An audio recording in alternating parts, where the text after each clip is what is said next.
तो आगे बढ़ते हैं फूड प्रोसेसिंग से।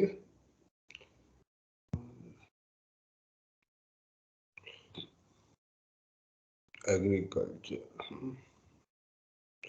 तो जो कल हम कंसेप्ट डिस्कस कर रहे थे, प्राइमरी सेकेंडरी टर्शियरी। हो रही है, स्क्रीन शो नहीं हो रही सर, स्क्रीन शो नहीं हो रहा है। ओके,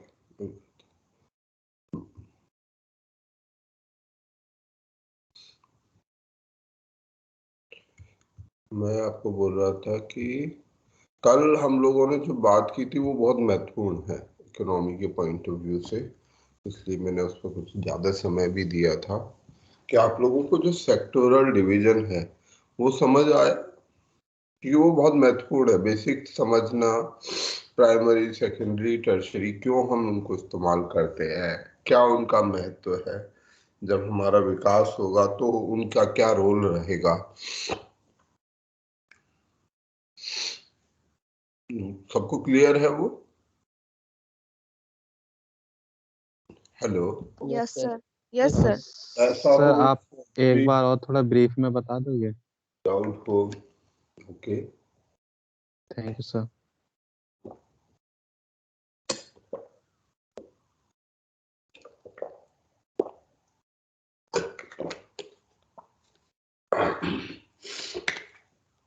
आपका क्या नाम है? विनय। विनय, ठीक है विनय। हम एक्चुअली सर मैं कल की क्लास में था नहीं, वो मेरी शिफ्ट होती है ना उसी टाइमिंग पे, तो मैं ले नहीं पाया था। ऐसे पर विनय, आपको क्लास तो देखो टाइम से करनी पड़ेगी। सर मेरी उस टाइम नाइट शिफ्ट होती है ना, तो इवनिंग में वो चालू होती है, तो ले नहीं पाया था मैं। ठीक है, कोई बात नहीं।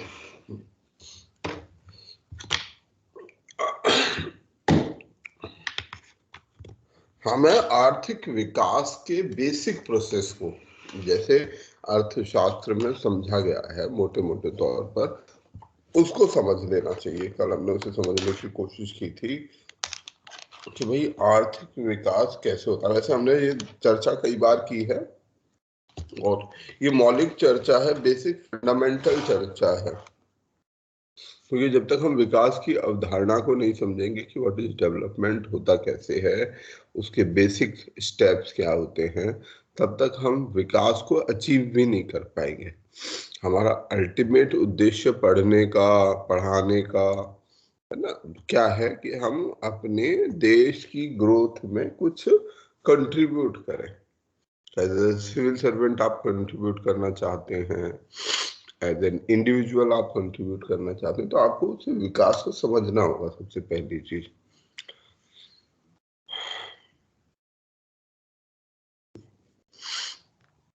हमने 3 सेक्टर पढ़े थे, प्राइमरी, सेकेंडरी एंड टर्शरी। ये सेक्टर्स होते हैं हमारे विकास के। और कोई भी देश मूलतः जब इंडस्ट्रियल रेवोल्यूशन नहीं हुआ था, जब फैक्ट्री का विकास नहीं हुआ था, तो उससे पहले ये माना गया कि इकोनॉमी का मूल आधार, मौलिक आधार क्या है, वो है प्राइमरी सेक्टर, यानी कि कृषि, खेती सबसे बड़ा सेक्टर, उसके अलावा माइनिंग, फिशिंग, एनिमल हस्बेंड्री, ये सभी मेन आधार। जो जैसे यूरोप में भी हम बात करें तो अर्थव्यवस्था का मुख्य आधार क्या था? ज्यादातर देशों में 1800 तक, सन 1800 तक ज्यादातर देशों में जो आधार था, जिस पर विकास टिका हुआ था, वो था, जिस पर सर्वाइवल टिका हुआ था, वो था खेती, कृषि पर। 1800 के बाद एक मौलिक बदलाव आया, वो आया इंडस्ट्रियल रेवोल्यूशन। इंडस्ट्रियल रेवोल्यूशन ने प्राइमरी सेक्टर की चीजों को, जो रॉ मटेरियल है, उनके वैल्यू को बढ़ाने में एक बहुत बड़ा योगदान। जैसे कोई भी वस्तु जो होती है, जब वो रॉ शेप में होती है, जैसी अपनी प्रकृति से मिलती है, तो उसकी कोई बहुत, मतलब उसकी कीमत जितनी होती है वो कोई बहुत ज्यादा नहीं होती। हम किसी भी सामान को ले सकते हैं। हमने कल गेहूं का उदाहरण लिया था, आज हम कपड़े का उदाहरण लेते हैं। आप सभी ने अपना कुछ कपड़ा पहना हुआ होगा, ठीक है? तो जैसे सूती कपड़े की बात करते हैं, सूत, कॉटन की बात करते हैं, कॉटन का भाव बाजार में क्या होता है, किसी को आइडिया? और खाली नो कॉटन सर। 100-200 रुपए किलो, ठीक है, इतना ही होता होगा, इतना ही होता है मोटे मोटे तौर पर, एग्जैक्ट नहीं पर लगभग इस आसपास होगा।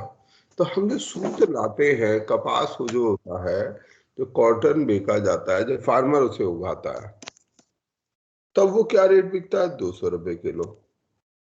अब यदि हम चाहते हैं कि इस सूत की कीमत बढ़ जाए, हम इससे कुछ वैल्यूएबल बना लें, तो हम इसमें वैल्यू एडिशन करना, वैल्यू एडिशन करेंगे तभी इसकी कोई कीमत है। सूत की, अपनी कॉटन की, जैसे रुई है, उसकी कोई बहुत कीमत नहीं है, क्या करेंगे आप उस रुई का? सोचिए, जो रजाइयों में रुई भरी रहती है, तो करेंगे क्या? वो व्यर्थ है। पर उसका क्या अच्छा इस्तेमाल हो सकता है?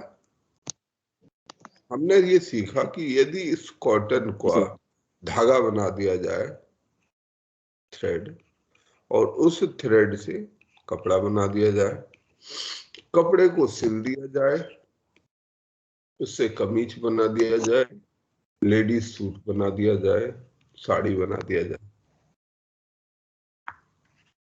अब वही कॉटन जो 100 रुपया किलो बिक रहा था, जिसकी कोई खास वैल्यू नहीं थी, जब वो शर्ट हो जाता है या वो एक सूट बन जाता है, तब उसकी कीमत कितनी हो जाती है? 500 रुपए, 1000 रुपए। 500 से 600 के बीच हो जाती है सर। और 1 किलो में कितने शर्ट आ जाने चाहिए? हम किलो की बात कर रहे हैं ना। हाँ, 1 किलो 1 किलो में सर एटलीस्ट 10 से 15 आ जाएंगी। 10 से 15 आ जाएंगे, चलो 5 भी मान ले अगर हम मोटा मोटा, तो भी हमने 1 किलो उसमें 5 शर्ट, और 500 रुपए का एक शर्ट 2500 रुपए, तो हमने जो कीमत है 10 गुना बना दी।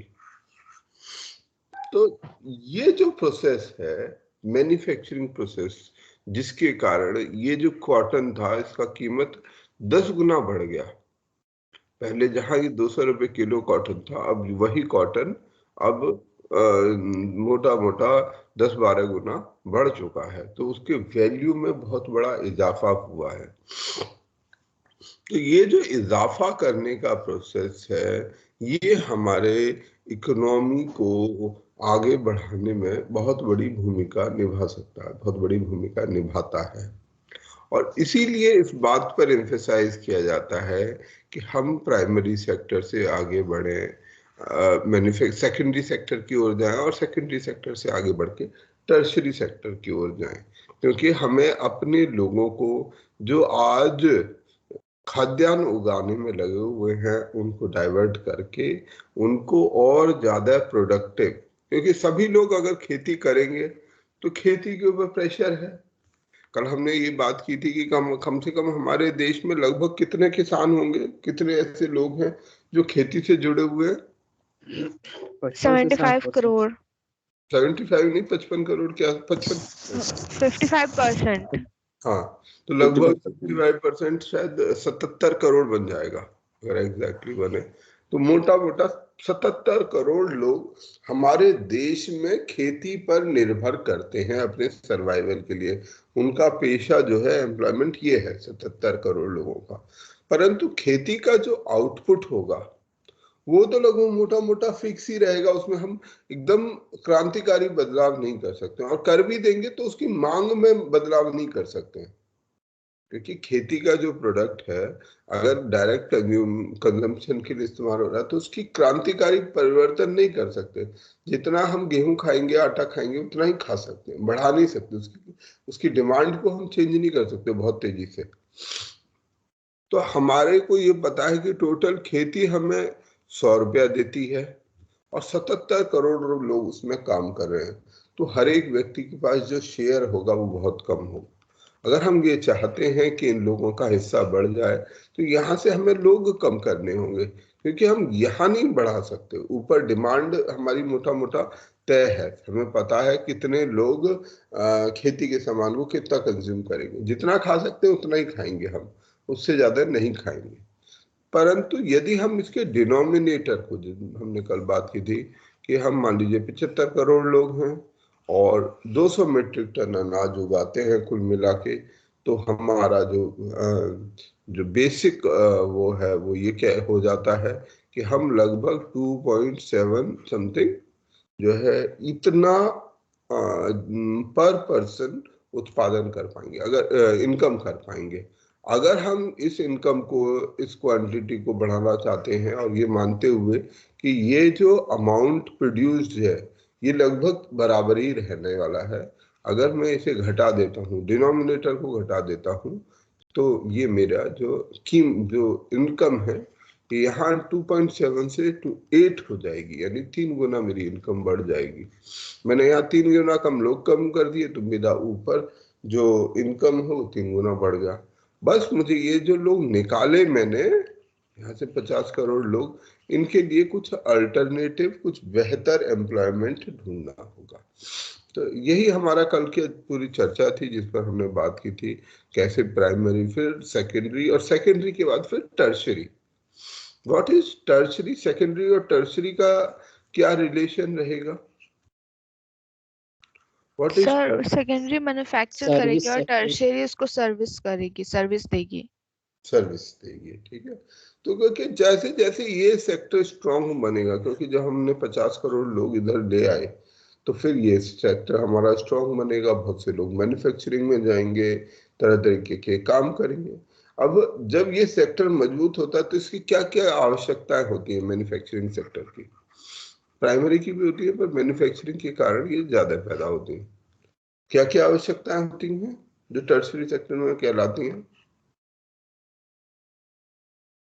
सर फर्स्ट तो रॉ मटेरियल, ट्रांसपोर्टेशन, ठीक है, कि भाई आपने सबसे पहला तो बनाया सामान, अब बना के रखेंगे तो नहीं ना अपने घर में, मैन्युफैक्चर कर दिया, उसे ट्रांसपोर्ट करेंगे, तो एक बहुत सारे लोग ट्रांसपोर्टेशन में काम करने लगे। जैसे उदाहरण आज के टाइम में हम देखें तो अपने आसपास हमारे जो ये अमेजन है और जितने लोग हैं, क्या क्या कौन कौन से है वो जो फूड, स्विगी, ये सब क्या कर रहे हैं?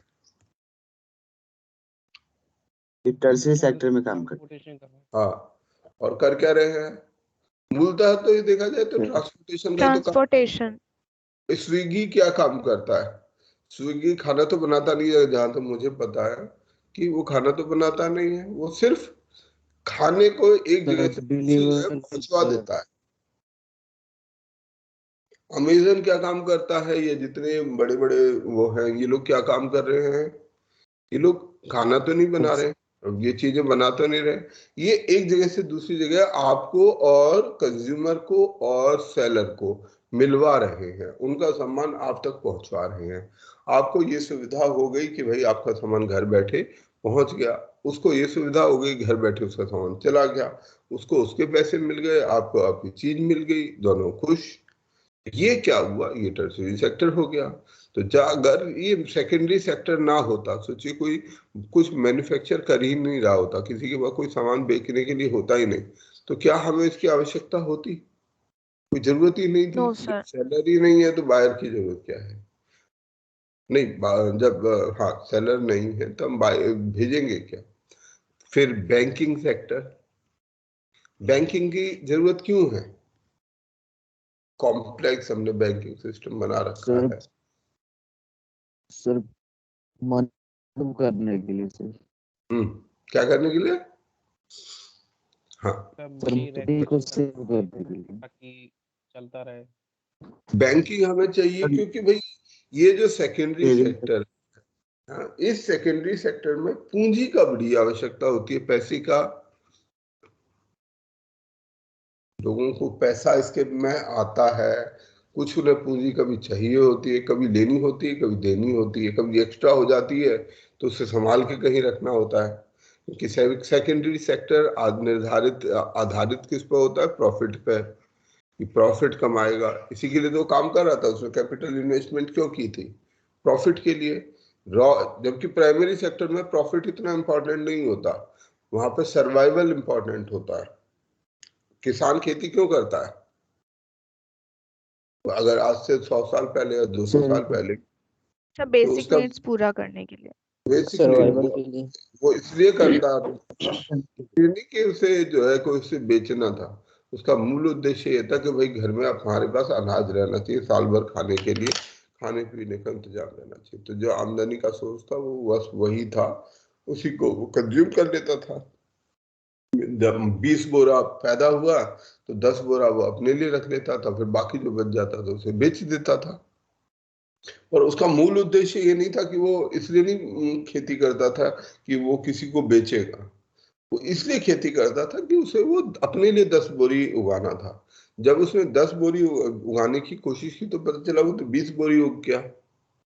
मेहनत तो उसको उतनी करनी थी, जब उसने की तो पता चला कि अरे ये तो 20 बोरी हो गया, अब 10 बोरी उसे अपने खाने के लिए चाहिए, बाकी 10 बोरी का क्या करेगा, बेचेगा, तो बेच देता था। परंतु उसका मेन ऑब्जेक्टिव वो नहीं था। इसको कुछ क्या बोलते हैं, इसके लिए एक टर्म भी यूज करते हैं हम लोग, सब्सिस्टेंस। हाँ बोलो, सरप्लस सरप्लस सब्सिस्टेंस। हाँ सब्सिस्टेंस, इसको बोलते हैं subsistence economy. Subsistence economy, subsistence economy इसको बोलते हैं। तो ये जो अर्थव्यवस्था है ये आपको सस्टेन करने के लिए थी। परंतु सेकेंडरी सेक्टर, मैन्युफैक्चरिंग सेक्टर इसलिए नहीं होता। यदि कोई आदमी एक फैक्ट्री लगाएगा किसी भी चीज की, हमने कल टॉय की फैक्ट्री लगाई थी या बिस्किट की फैक्ट्री लगाई थी, अब बिस्किट का जितना उत्पादन छोटी से छोटी फैक्ट्री में भी होगा, वो बिस्किट वो खा लेगा। अगर हाउस होल्ड फैक्ट्री की लगाई जाए, जो हमने बहुत छोटी ये 5 लाख 10 लाख रुपए में कल फैक्ट्री लगाई थी, उसमें भी जो बिस्कुट पैदा होगा वो इतना पैदा होगा कि हम उसका मतलब जो खाना सोच भी नहीं सकते। उसमें तो एक आध दो खा लेंगे, बाकी हमको बेचना होगा। तो यहाँ ज्यादातर चीज क्या होती है, ये प्रॉफिट के लिए या सरप्लस होती है, जिसे हम दूसरे के लिए बना रहे होते हैं। और यहाँ पे हमारा ऑब्जेक्टिव प्रॉफिट होता है। प्रॉफिट और निवेश का खेल है यहाँ पर। इन्वेस्टमेंट यानी कि कैपिटल, कैपिटल से प्रॉफिट, फिर प्रॉफिट को वापस निवेश। अब इस पूरे प्रोसेस में एक चीज पैदा हुई है, वो है रुपया, पैसा। ये पैसा आपको कभी कभी इन्वेस्टमेंट के लिए चाहिए होगा कि कोई मुझे दे दे, मेरे पास पैसे अभी है नहीं, मैं इन्वेस्ट करना चाहता हूँ। कभी ये होगा कि आपके पास सरप्लस है तो कोई मेरे से जमा करा ले, मुझसे मेरे पैसे को संभाल के रख दे और उसे कहीं और कुछ कर ले, तो मतलब उसको कुछ ब्याज दे दे। या उससे रिलेटेड बहुत सी सर्विसेज हो सकती हैं कि भाई मेरे को इंश्योरेंस की आवश्यकता है, मैंने फैक्ट्री लगाई हुई है, बढ़िया चल रही है, अच्छा है, पर इसमें एक रिस्क भी इन्वॉल्व है, कल को कोई हादसा हो गया तो मुझे भारी नुकसान हो सकता है, तो किसी तरह से मेरे को प्रोटेक्शन की भी आवश्यकता है। तो अब ये सर्विसेज कौन देगा कि जो रुपया आ रहा है निवेश के लिए, अगर रुपया चाहिए तो कोई दे दे, और जब एक्स्ट्रा हो जाए बैंक देगा। तो इससे क्या जन्म लिया, बैंकिंग सेक्टर ने जन्म ले लिया। तो मैन्युफैक्चरिंग सेक्टर ने कई सारे एडिशनल सेक्टर्स को पैदा किया। फिर एजुकेशन एक बहुत बड़ा सेक्टर है इसी से जुड़ा हुआ, जो हमारे प्राइमरी सेकेंडरी सेक्टर से जनरेट होता है। खेती में आपको बहुत पढ़ाई लिखाई की जरूरत है नहीं, परंतु सेकेंडरी सेक्टर में क्या होता है, मैन्युफैक्चरिंग सेक्टर में भाई आपको बहुत सारा टेक्निकल नॉलेज होना चाहिए।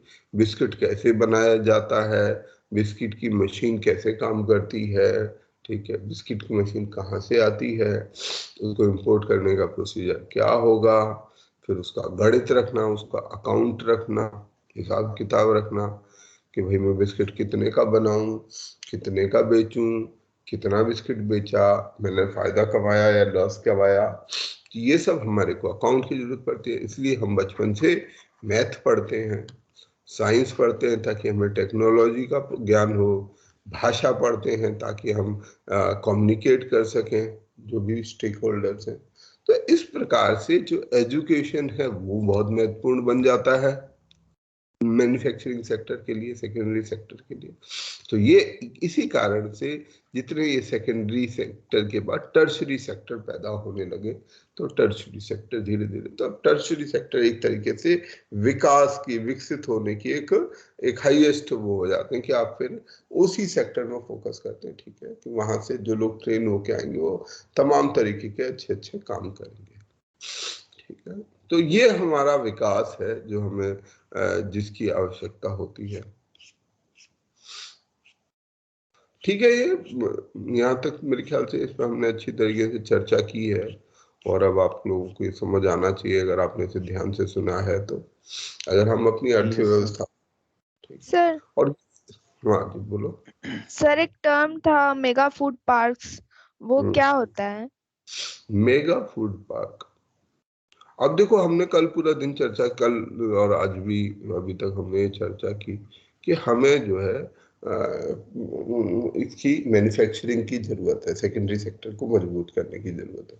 अब सेकेंडरी सेक्टर में हमारे पास इस समय पर, आज जब हम अपने आप को एक कृषि प्रधान देश, अब तो हम उतने कृषि प्रधान नहीं रह गए, पर फिर भी हम एक कृषि प्रधान देश है। Yes sir. ये कृषि प्रधान देश के पास सबसे ज्यादा अपॉर्चुनिटी क्या है? सबसे बड़ा रिसोर्स भी हमारे लिए फिर कृषि है, कृषि के गुड्स हैं। अब अगर हम कृषि के प्रोडक्ट्स को कन्वर्ट करके, कुछ मैन्युफैक्चर करके, कुछ उसमें वैल्यू एडिशन कर दें, तो हमारे लिए बहुत अच्छा हो जाएगा। इसीलिए हमने बात की कि फूड प्रोसेसिंग इंडस्ट्री हमारे लिए बहुत बड़ी अपॉर्चुनिटी है। Yes sir. अब जब हम फूड प्रोसेसिंग इंडस्ट्री की बात कर रहे हैं, हम चाहते हैं कि ये बढ़े, तब हमें ये समझ आता है कि मैन्युफैक्चरिंग सेक्टर में क्या होता है कि आपने ये देखा कि कभी कभी जैसे दिल्ली में आप लोग हों या जहां भी कहीं होंगे, तो कुछ एरियाज ऐसे होते हैं, जैसे दिल्ली में है चांदनी चौक नाम का एक एरिया, चांदनी चौक, सदर बाजार, ये एरिया जो है पुरानी दिल्ली वाला एरिया। ये अगर हम आर्थिक रूप से, आर्थिक बिजनेस के तौर पर देखें, तो यहाँ पे बड़ी इंटरेस्टिंग चीज दिखाई देती है। अगर आप लोग यहाँ कभी जाएंगे तो पता चलेगा, एक गली है, एक या दो गली है जिसमें केवल साड़ी साड़ी बिकती है, कोई और चीज, वहां पे बहुत सारी दुकानें हैं और बहुत सारी, पर साड़ी साड़ी सब बिक रहे होंगे। एक गली है जिसका नाम है, जहाँ से मेरा परिचय है इसका, वहाँ पुस्तक पुस्तक बिकती रहती है, बहुत सारी किताबें किताबें, सारी तरीके की, मेडिकल, इंजीनियरिंग, सब चीज की किताबें यहाँ बिक रही है। वो एक गली में केवल ही केवल पूरा, मतलब इतनी किताबों की दुकानें आप देख के हैरान हो जाएंगे। कहीं पर है सिलाई मशीन की भी दुकानें हैं। एक एरिया है जिसमें केवल ड्राई फ्रूट्स बिकते हैं, जो ये बादाम वगैरह ये सब चीजें होती हैं, ये चीजें बिकती हैं। फिर एक एरिया है सदर बाजार का, जिस एरिया में केवल जो है, जो कंज्यूमेबल, बहुत सारे छोटे छोटे टॉयज और ऐसे जो इंपोर्ट किए हुए सामान होते हैं वो बिकते हैं।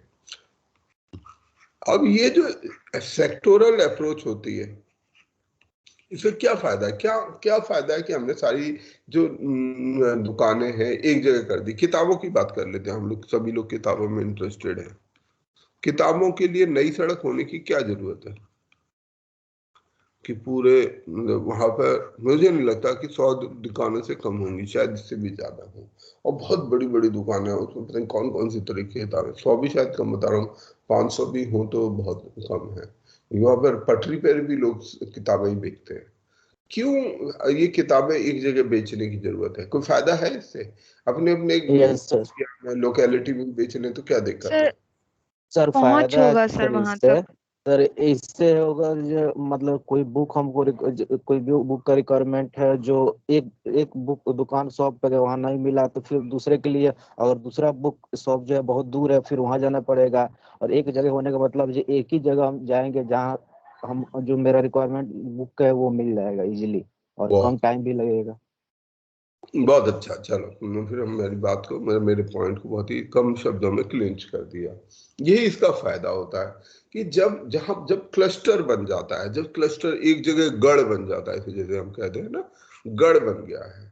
गढ़ बनने से क्या है, वहां पर सारे तरीके का किताब, मेडिकल का, इंजीनियरिंग का, स्कूल का, कॉलेज का, जो भी किताब पॉसिबल है सब वहां मिल सकता है। सब कुछ मिल सकता है। तो मुझे अगर कोई किताब खरीदना है ना, कुछ तो कॉमन किताबें हैं और कुछ किताबें रेयर हैं। भाई मेडिकल के कितने स्टूडेंट्स हैं, कितनी किताबें, उसमें भी आपको एक खास विषय की किताब ढूंढ रहे हो, अब वो किताब मेरे को खरीदनी है, तो मुझे पता है कि ऐसे ऐसे भटकूंगा तो मुझे कहीं नहीं मिलेगी। अच्छा, तब गूगल भी नहीं होता था, अब तो ये चल गया पिछले 10-5 साल से, पहले सब नहीं होता था।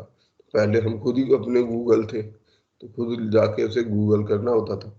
तो हम उस समय भाई वहां चले गए, एक दुकान पर नहीं मिलेगा दूसरे पर मिलेगा, दूसरे पर नहीं मिलेगा तीसरे पर मिल जाएगा, तो किसी ना किसी दुकान पर हमें वहां पर वो मिल जाएगा। कुछ दुकानें, इन दुकानों से मेडिकल की ही किताबें रखते हैं, कुछ दुकानें केवल इंजीनियरिंग की किताबें रखते हैं, कोई मैनेजमेंट की रखता है, अलग अलग विषयों की किताबें वहां पर आपको दुकानों पर मिल जाएगी। तो आपको जो किताब मिलने की संभावना है किताब की, वो ऑलमोस्ट 100% है। जबकि जैसे इन्होंने कहा, अगर वो लोकेलिटी में होती, मान लीजिए अपने आपके एक एरिया में, आपके एक एरिया में अगर कोई दुकान चलाएगा, तो वो पूरे एरिया में आपके, मान लीजिए जो भी एरिया है, मेडिकल के कितने छात्र होंगे?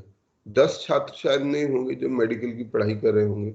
अब उन 10 छात्रों के लिए वो उनकी किताबें तो ला के रखेगा नहीं, उसे कोई फायदा ही नहीं है। भाई वो कब खरीदेंगे नहीं खरीदेंगे उसको कुछ पता नहीं। तो इसलिए भी ये जरूरी है, सबको बताए कि वहां पर चले जाओ, पूरे इंडिया से लोग वहां आते हैं और सामान लेके जाते हैं अपनी आवश्यकता के अनुसार। ठीक, तो ये फायदा है। दूसरा, जिसको बेचना है उसके लिए फायदा है। मान लीजिए कोई कोई मेडिकल की किताबें बनाता है, वो भी अपने वो किताबों को ऐसे अलग अलग जगह पर, दिल्ली बहुत बड़ा शहर है, कहाँ कहाँ ले जाके बेच सकता है, तो वो वहीं ले जाता है। उसे पता है नई सड़क पे ये दुकानें हैं, सब लोग नई सड़क ही आते हैं, वो वहां पहुंच जाता है। अब ये अप्रोच क्या चीज है? ये अप्रोच एक क्लस्टर अप्रोच है। क्लस्टर होने के अपने बड़े सारे फायदे होते हैं। अच्छा, इसमें अगर जैसे हम बात करें फैक्ट्री के पॉइंट ऑफ व्यू से, मैन्युफैक्चरिंग के पॉइंट ऑफ व्यू से, हम जो मेगा फूड पार्क की आपने बात की ना, ये वो उसी से संबंधित है। इसमें एक और तीसरा एलिमेंट भी हो जाता है। मतलब हमने जैसे बात की क्लस्टर में, खरीदने वाला, बायर, सेलर, दोनों के लिए एक पॉइंट है। यहाँ पर अगर हम मैन्युफैक्चरिंग क्लस्टर की बात करें, तो जो वर्कर है वो भी यहाँ पे आ जाता है। क्योंकि जो कंपनी है, जैसे अब हमने फूड पार्क की बात की, बिस्किट कंपनीज हैं, जितने भी खाने के वैल्यू एडिशन वाली, जो हमारी टमाटर के प्यूरी की कंपनी है, या जो रोटी बनाने वाली कंपनी है, वो सारी एक ही जगह पर, यहाँ पर बहुत सारी छोटी छोटी कंपनियां हमारी स्थापित हो गई हैं। अब क्या फायदा होगा इन कंपनियों को? जो रॉ मटेरियल के सेलर हैं, जो भी आटा, टमाटर और सब्जियां, आलू सब बेचना चाहते हैं, उनको पता है कि भैया इस एरिया में चले जाओ, वहां पर सब कुछ बिक जाता है, वहां पर दाम भी अच्छे मिल जाते हैं, क्योंकि वहां पर खरीदने वाले बहुत सारे हैं, और ये वो लोग जो भी सामान ले जाएंगे वो हमारा बिक जाएगा। जो किसी को मान लो सामान खरीदना है, कोई बिस्कुट की दुकान लगाना चाहता है, टमाटो प्यूरी का होलसेल बिजनेस करना चाहता है, वो भी यहाँ आके संपर्क कर सकता है, उसे केवल एक एरिया में ढूंढना पड़ेगा। और जो वर्कर है, क्योंकि हर एक जो मैन्युफैक्चरिंग बिजनेस होता है, उसका काम का एक खास तरीका होता है, वो जो दूसरे में नहीं हो सकता। अगर मान लीजिए आपने एक कंपनी में काम किया है, आपको ये काम, जैसे आप बिस्किट बनाने की कंपनी में काम किया है, तो आपको आसान नहीं होगा किसी दूसरी कंपनी में काम करना। तो आप ये नहीं कि आप अगर बिस्किट बनाने की कंपनी में काम कर रहे थे तो कल किसी और तुमने, आप वहां पे अनट्रेन्ड लेबर के तौर पे तो जा सकते हो, अनस्किल्ड, पर एज ए स्किल्ड वर्कर नहीं जा सकते। आपका स्किल क्या है? आपका स्किल बिस्किट बनाना है, तो आप बिस्किट बनाने की बजाय कुछ और बनाने में, प्लास्टिक बनाने में काम नहीं आएगा वहां पे, परंतु बिस्किट बना। अब इस वर्कर को भी यहाँ फायदा है, क्योंकि यहाँ से पता है कि हम इस क्लस्टर के अंदर में 20 फैक्ट्री है जो बिस्किट बनाती हैं, 20 बिस्किट की फैक्ट्रियां हैं। तो 20 बिस्किट की फैक्ट्रियों में अगर ये वाली कंपनी में उसे काम नहीं करना है तो इस वाली में कर लेगा, इस वाली में नहीं करेगा तो इसमें कर लेगा, कहीं ना कहीं यहाँ काम करता रहेगा, तो उसे कहीं जाने की जरूरत नहीं है। तो ये जो अप्रोच है कि हम एक तरीके की इंडस्ट्री को एक जगह लाके लगा दें, ये कहलाती है क्लस्टर अप्रोच। जिससे कि जो उससे संबंधित, उस इंडस्ट्री से संबंधित लोग हैं उनको काम में सुविधा हो जाए। हर एक को सुविधा होती है इस क्लस्टर अप्रोच में।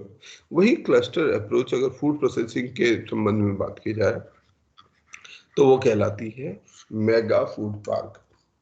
यानी कि आप एक खास एरिया में एक बहुत बड़ा एरिया डेवलप करा जिसमें केवल फूड प्रोसेसिंग के इंडस्ट्री के लोग ही हैं, तो वो कहलाता है फूड पार्क। ऐसे ही सॉफ्टवेयर पार्क है, सॉफ्टवेयर टेक्नोलॉजी पार्क, जहां पर केवल सॉफ्टवेयर वाले लोग हैं। फिर तरह तरह के पार्क है, इंडस्ट्रियल पार्क, फुटवेयर पार्क हैं, जिसमें कि एक एक इंडस्ट्री वाइज एक खास एरिया में केवल उसी का विकास किया जाता है। तो वो कहलाते हैं ये मेगा फूड पार्क। जितने भी पार्क अगर आपको मैन्युफैक्चरिंग से संबंध समझ आए तो उनके वो ये क्लस्टर अप्रोच होती है। ठीक है, ठीक है सर। चलो, तो अब हमने एग्रीकल्चर की वजह से कल बात सारी कर ही ली है, जो हमने मोटा मोटा बात की थी। 18% जीडीपी हमारा इससे आता है। मिनिस्ट्री ऑफ लेबर के हिसाब से 45.7% वर्कफोर्स इसमें काम करता है एग्रीकल्चर में। मैंने कल 55% करा था, तो या तो ये नंबर बदल गया है क्योंकि मुझे तो 55 ही याद था, या फिर इसमें कुछ मिसिंग होगा। तो ये चेक कर लेना आपकी 45 है या 55 है, क्योंकि कुछ इसमें ये रहता है कि कौन किसको हम माने। एग्रीकल्चर एंड अलाइड इंडस्ट्रीज को, ये इसमें अलाइड का नंबर है या नहीं है मैं श्योर नहीं हूँ। हाँ, इसमें मोस्ट लाइकली वो अलाइड वाले लोग नहीं है। सर ये अभी हम एग्रीकल्चर वाला 90% है सर, 19%।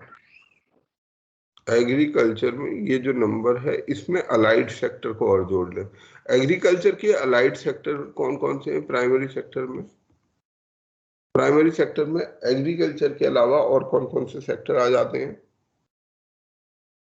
सर माइनिंग हो गया, माइनिंग हो गया सर, माइनिंग।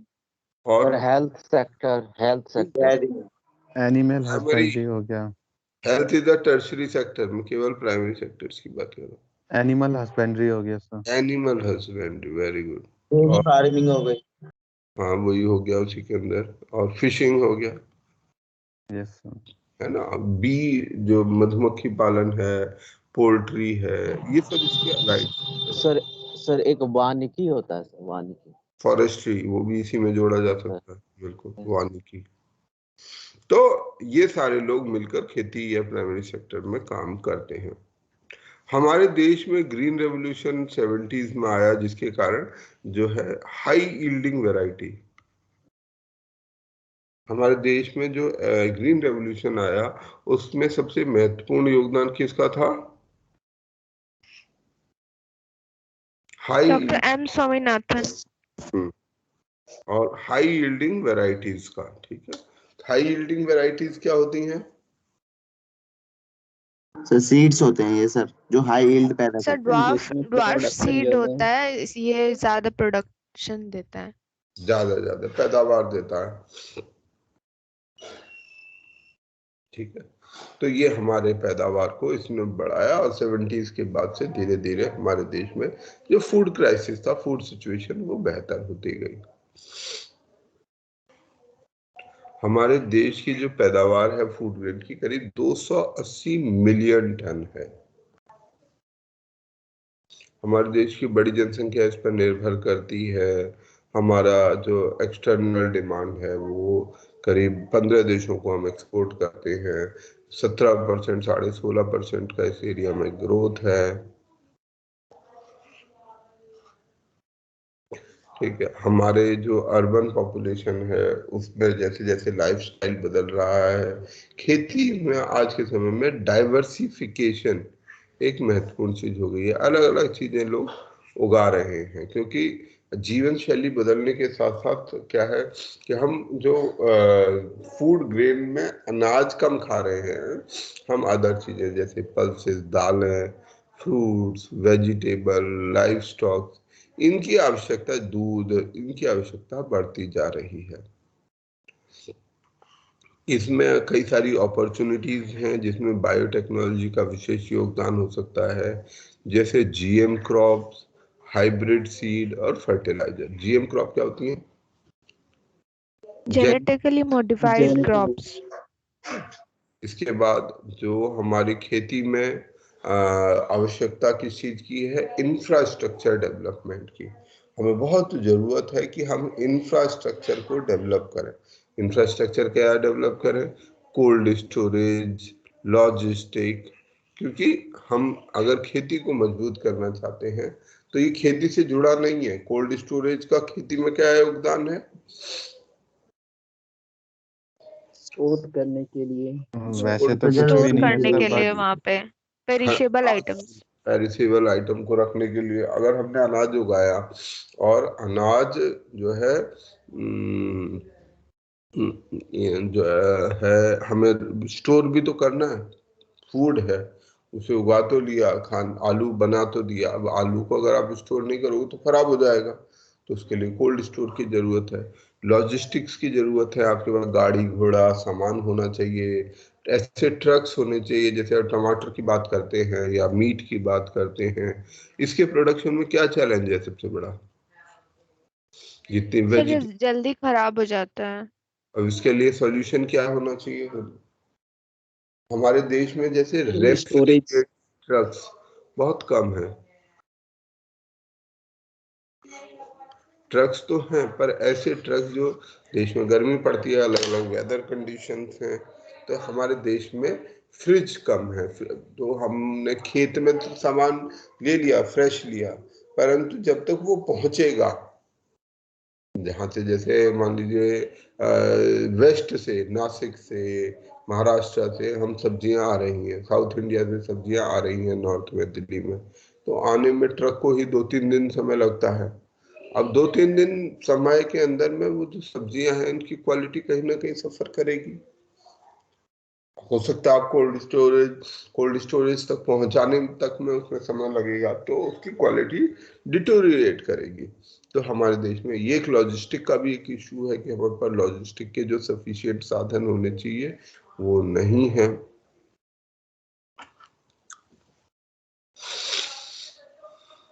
देखो, जो बात मैं कल कह रहा था कि हमारे पास एक बहुत बड़ा एडवांटेज है, competitive exam advantage due to high proportion of agricultural land. हमारी टोटल जमीन कितनी है भारत के पास? 23 lakh something. 23 lakh square kilometre है ना, यानी कि हेक्टेयर में 300 से ऊपर 327 मिलियन हेक्टेयर हमारे पास जमीन है। तो उसमें से आधी से ज्यादा हम खेती के लिए इस्तेमाल करते हैं, वो हमारा एडवांटेज है। हमारे देश में तरह तरीके की चीजें पैदा करते हैं हम, मसाले, जूट, पल्सेस। जूट किस में इस्तेमाल होता है? सर गिनी बैग्स बैग वगैरह बनाने में। गनी बैग बनाने में, ठीक है। तो हमारे देश में ऐसी ऐसी, जैसे जूट का उत्पादन इंडिया बांग्लादेश में ही है ज्यादा, और कहीं जूट का उत्पादन नहीं है। तो हमारा देश उस मामले में कई अलग अलग तरीके की ऐसी चीजें जो कहीं भी नहीं होंगी वो यहाँ पर मिलती हैं।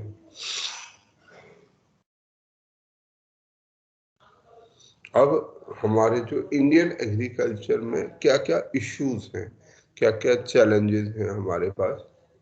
हमारी प्रोडक्टिविटी रिलेटिवली बहुत कम है। अगर हम अंतर्राष्ट्रीय स्तर पर देखें तो हमारी प्रोडक्टिविटी अभी भी काफी कम है यूरोप, चाइना और यूएस के कंपैरिजन में। केवल 35% एरिया है जो कि इरिगेटेड है, अन्यथा बाकी सब मॉनसून पर निर्भर करता है। हमारा जो फार्म साइज है वो बहुत छोटा है, जहाँ यूएसए में और देशों में जो फार्म साइज है वो बहुत बड़े बड़े, बहुत बड़े बड़े। बड़े फार्म साइज होने से क्या फायदा होगा?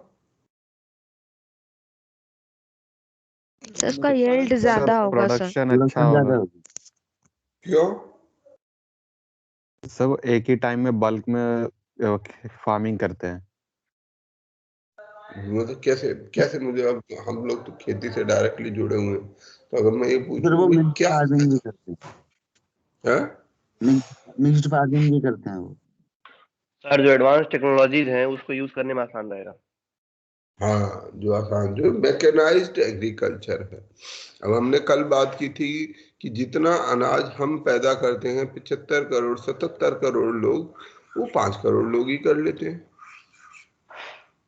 वहां पर उतने ही प्रोडक्शन के लिए हमसे 15 गुना कम लोग काम कर रहे हैं। अब कैसे कर लेते हैं उतने लोग? हम जब जिस काम को करने में हमें इतने लोग लगते हैं, तो वो 5 करोड़ लोग कैसे कर लेते हैं? वो कर पाते हैं केवल mechanised machine. Agriculture. Advance technology रहता है। हाँ, तो उनका पास सब कुछ ट्रैक्टर रहेगा, उन्हें कोई वैसा मैनुअल वर्क करने की जरूरत नहीं है। फसल काटने के लिए फसल काटने की मशीन्स रहेंगी। जितने भी प्रोसेस हैं जो एग्रीकल्चर में होते हैं, उन सबको करने के लिए उनके पास नई नई टेक्नोलॉजी, नया मैकेनाइजेशन है, जिससे कि वो बहुत कम लोग उतना ही प्रोडक्शन कर पाते हैं। इससे उनकी प्रोडक्टिविटी बढ़ती है, फील्ड की कॉन्टिन्यूटी बढ़ पाती है, उस पर वो ज़्यादा रिसर्च कर सकते हैं, उसमें निवेश कर सकते हैं। किसी साइंटिस्ट को बिठा सकते हैं कि भाई देखो आप कि हमारा खेत में ज़्यादा से ज़्यादा कैसे पैदावार हो। अब जिस किसान की जमीन ही खुद 1 बीघा 2 बीघा जमीन है, वो बेचारा क्या करेगा? वो क्या ट्रैक्टर भी नहीं ले सकता? क्या करेगा? ट्रैक्टर ले भी लेगा तो ट्रैक्टर के अंदर तो बड़ी क्षमता है, वो तो खेती के लिए ट्रैक्टर भी नहीं ले सकता। जो अदर एडवांस मशीन है वो तो आउट ऑफ क्वेश्चन है।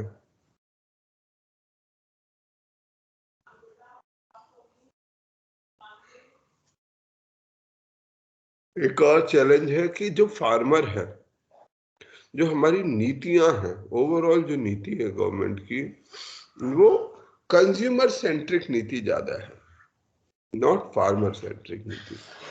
हम कंज्यूमर के हित की बात करते हैं। जैसे कल भी मैं कह रहा था कि गेहूं का दाम क्या होना चाहिए, हम 1 रुपया किलो भी फर्क पड़ेगा तो हम हाय हाय करने लगेंगे, क्योंकि हम कंज्यूमर सेंट्रिक हैं। हम ये फार्मर सेंट्रिक हम बोलते हैं कि फार्मर सेंट्रिक है, पर एक्चुअली में हम है नहीं। तो हमें फार्मर सेंट्रिक, क्योंकि हमारे फार्मर यूनाइटेड नहीं है, तो हम उनको एक्सप्लॉइट करते हैं। पर अगर सोचिए किसान इकट्ठे हो जाएं, अभी ये इतना धरना प्रदर्शन कर रहे हैं, अगर ये लोग सब इकट्ठा हो जाएं और ये अपनी मोनोपोली, जैसे लोग ना जो बिजनेस वाले लोग हैं, वो कभी कभी क्या करते हैं, वो फिक्स कर देते हैं कि हम लोग ये चीज को इतने से कम में नहीं बेचेंगे। लेट से अब किसान ये कह दे कि हम जो है 50 रुपए किलो से कम गेहूं नहीं बेचेंगे। कोई भी किसान जो 50 रुपए किलो से कम गेहूं बेचेगा, उसका सामाजिक बहिष्कार कर दिया जाएगा और वो इफेक्टिव हो। तो क्या हो जाएगा? हर किसान अपना अनाज, अपना गेहूं कितने रुपए में बेचेगा? 50 रुपए किलो। क्या आप 50 रुपए किलो गेहूं खरीदेंगे या नहीं खरीदेंगे? सर खरीदना पड़ेगा। खरीदना पड़ेगा ना, क्योंकि इसका कोई सब्स्टिट्यूट गुड नहीं है। बाकी लोग इसे कर लेते हैं, पर हमारे किसान नहीं कर पाते, क्योंकि वो यूनाइटेड नहीं है। ठीक है, वो छोटी छोटी चीजों में फंसे हुए। कल को किसान ने धरना प्रदर्शन ना करने के ये तय कर ले सारे लोग कि भाई कोई भी किसान ये नहीं बेचेगा, और अगर कोई बेचेगा तो बाकी किसान समाज उसका बहिष्कार कर दे, और ये ऑल इंडिया में अगर ये हो जाए, पूरे देश में होने लगे कि हमें 50 रुपए किलो कीमत चाहिए ही चाहिए। अभी हम बात करें एमएसपी की, अगर हम ये बात कहें कि भाई ये लोग कार्टिलाइजेशन कर लें सारे किसान और कह दें कि नहीं हम 50 रुपए किलो कम से कम गेहूं बेचेंगे ही नहीं, अपना गेहूं फेंक देंगे, उगाएंगे ही नहीं, तो क्या होगा? आपको 50 रुपए किलो ही खरीदना होगा, आपके पास चॉइस नहीं है। परंतु किसान इकट्ठे नहीं है, और सरकारों का ध्यान किसकी ओर है? क्योंकि हम डेमोक्रेटिक गवर्नमेंट होने के कारण गवर्नमेंट ज्यादा ध्यान देती है कंज्यूमर इंटरेस्ट की ओर। फार्मर तो कितने हैं? कम हैं, परंतु कंज्यूमर ज्यादा है। कंज्यूमर ज्यादा शोर मचाने लगते हैं। थोड़ा सा भी कुछ हुआ, शहरों में हल्ला मचने लगता है कि अरे फला चीज इतनी महंगी हो गई, फला चीज इतनी सस्ती हो गई, कितना देश में सरकार क्या कर रही है, ये हो रहा है, वो हो रहा है। ये क्या है? कंज्यूमर सेंट्रिक पॉलिसी है।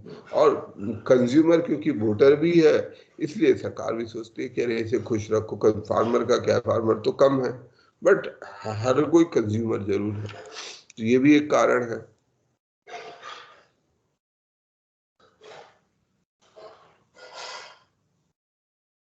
फिर हमारे उसमें जो डिफरेंट विंग्स हैं, एग्रीकल्चर, वाटर, कॉमर्स, फाइनेंस, इनका कन्वर्जेंस नहीं है, एक जगह पर इकट्ठे नहीं है। अच्छा, जो ये APMCs हैं जिस पर ये सबसे बड़ा विवाद जहाँ से शुरू हुआ वो है APMC, agriculture produce market committee. APMC जो मार्केट की कमिटीज हैं, मिडिल मैन्स हैं, बिचौलिए हैं, इलीगल ट्रेडर्स हैं, ये सब लोग अपना कार्टेलाइजेशन कर देते हैं। बेचारा फार्मर कभी इकट्ठा नहीं हो पाता है, ये लोग इकट्ठे हो जाते हैं। ये लोग कर देते हैं अपनी मंडी के अंदर में रेट तय कर देते हैं कि भाई गेहूं क्या रेट बिकेगा, इतना बिकेगा, जिसको लेना है लो, नहीं लेना मत लो। ये लोग कार्टेलाइजेशन कर लेते हैं। फिर ये है अशोक दलवाई कमेटी रिपोर्ट, जिसने कहा कि भाई हमारे किसानों को ज्यादा पैसा मिलना चाहिए, क्योंकि किसान की पैसे के आस पैसा नहीं है, उसकी परचेजिंग पावर नहीं है, तो वो प्रोडक्टिविटी भी उसकी सफर कर रही है। तो किसान की जो आमदनी है वो बढ़नी ही चाहिए अगर हम देश की तरक्की चाहते हैं।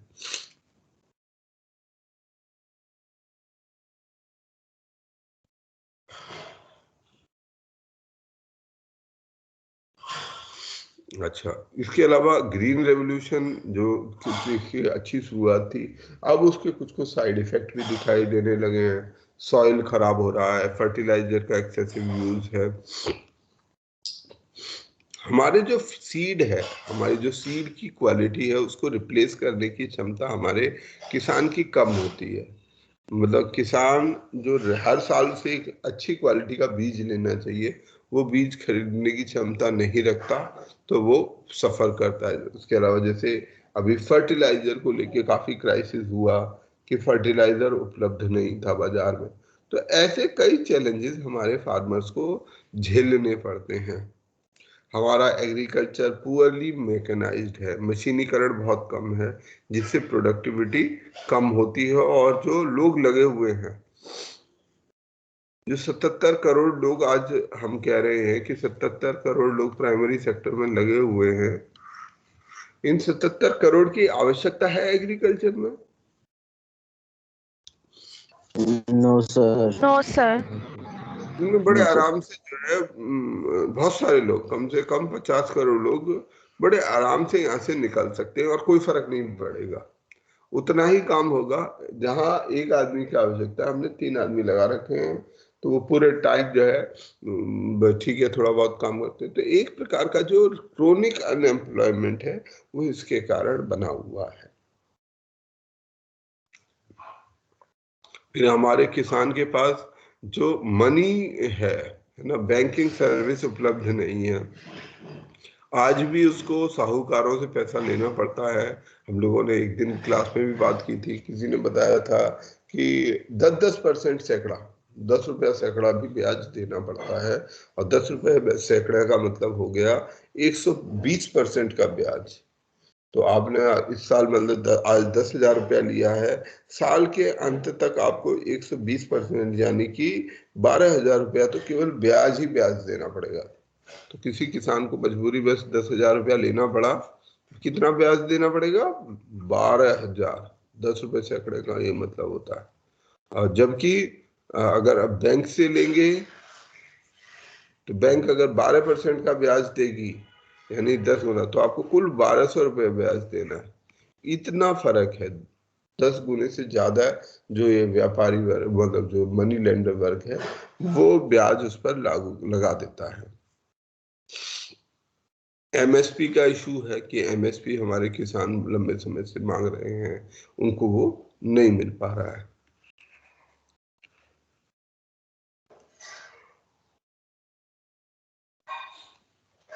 हमारा जो इंफ्रास्ट्रक्चर है, जो इंफ्रास्ट्रक्चर हमें चाहिए वो कमजोर है। ठीक है। Hello sir. हाँ हेलो सर। बोलिए। जैसे सर MSP पर हम कोई कानून बना देते सर, क्या वो हमारे अर्थव्यवस्था को प्रभावित कर सकता है सर? तुम बताओ, और आप लोग सोच सकते हो तो बहुत अच्छी बात है, बताओ कैसे प्रभावित करेगा? क्या क्या फर्क पड़ेंगे? Let's think over it. महत्वपूर्ण सवाल है ये। सर मतलब कोई मतलब हमको तो लगता है सर प्रभाव पड़ेगा, जो मतलब कोई फसल है बहुत ज्यादा उस पे हम उसका उत्पादन कर दे रहे हैं और मतलब गवर्नमेंट और उसको लोग खरीदे ही नहीं तो फिर प्रभाव तो पड़ेगा। आप सारे लोग सोचिए और मुझे थोड़ा सा साइंटिफिक आंसर दीजिए। एक वैज्ञानिक उत्तर चाहिए कि एमएसपी का क्या क्या प्रभाव पड़ सकता है। जो जो आपके दिमाग में बातें हैं वो बताइए।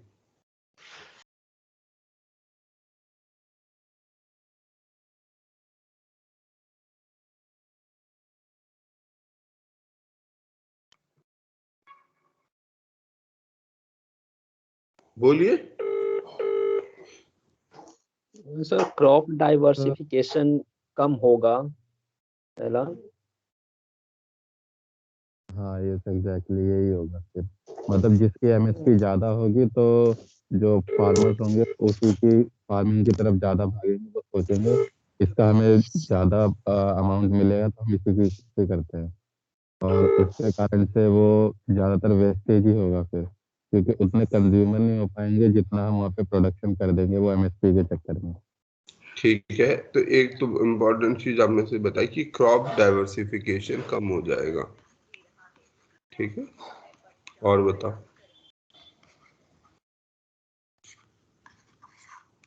प्राइजेस पर क्या फर्क पड़ेगा? एमएसपी अगर हम लागू करते हैं, हम इंडिपेंडेंटली सोच रहे हैं कि अगर सरकार मिनिमम सपोर्ट प्राइस लगा देगी तो एक तो किसी ने बताया कि जो क्रॉप डाइवर्सिफिकेशन है वो कम हो जाएगा। बढ़िया बात है। और बताओ और क्या क्या असर हो सकता है एमएसपी लागू प्राइसेस करने? पे प्रभाव पड़ेगा, प्राइसेस पे कि मार्केट सर में ज्यादा दाम पे नहीं उनके सामान बिक पाएंगे, क्योंकि गवर्नमेंट जब फिक्स कर देगी तो लोग चाहेंगे कि इसी के अंदर में सामान खरीदे। ओके, सर इससे तुमने गवर्नमेंट को की प्रोडक्शन बहुत सर ज्यादा इससे बढ़ गवर्नमेंट जाएगी। को प्रभाव पड़ेगा। गवर्नमेंट को क्या एमएसपी तो उसी के लिए बनाए हैं। सर सर गवर्नमेंट डिसाइड करेगी कि किसका प्राइस कितना रहेगा, ऐसे सब फार्मर को उसका प्राइस नहीं मिल पाएगा पूरा। ओके, वो तो बता दिया इन्होंने, प्राइस फिक्स कर दिया तो इससे तो नुकसान किसी होगा। एक फसल की जो किसी एक फसल की प्रोडक्शन वो बहुत ज्यादा बढ़ जाएगी। हाँ, वो ये हो गया, क्रॉप डाइवर्सिफिकेशन रुक जाएगा कि भाई वो ही फसल उगेगी जिसकी एमएसपी अच्छी है। ठीक है, तो ये बिल्कुल ऐसा हो सकता है, आप ठीक बोल रहे हैं। और सोचिए क्या क्या फर्क पड़ सकता है।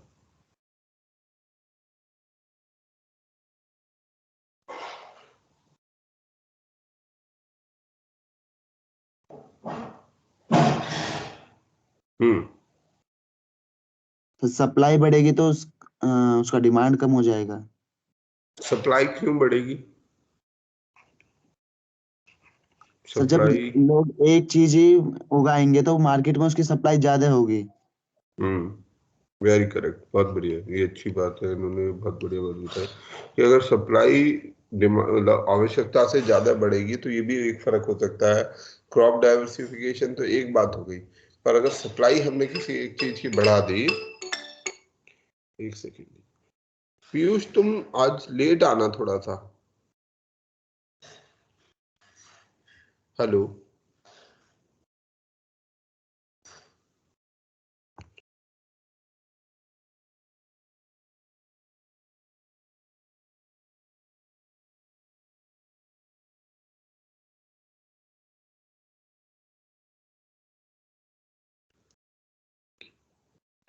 तो एक ये बहुत इंपॉर्टेंट बात है कि ये प्राइजेस को डिस्टॉर्ट कर देगा। हमें पता नहीं क्या करेगा, पर ये प्राइजेस को बिगाड़ देगा। वो किसी चीज की कीमत ज्यादा हो जाएगी, किसी की कम हो जाएगी, प्राइजेस डिस्टॉर्टेड हो जाएंगे। प्राइसेस का डिस्टॉर्शन शुरू हो जाएगा कि हमारी कीमतें टेढ़ी मेढ़ी हो जाएंगी। जिस चीज की किसी की सप्लाई बढ़ जाएगी, किसी की सप्लाई घट जाएगी, तो ये भी एक उसका असर हो सकता है। हेलो। हाँ पीयूष, मैं कहता तुम चाहे तो थोड़ा सा लेट आ जाना आज। तुम आ जाओ, 10:30 तक आ जाओ। हाँ ठीक। अच्छा, प्राइजेस। आपको आवाज आ रही है? हाँ।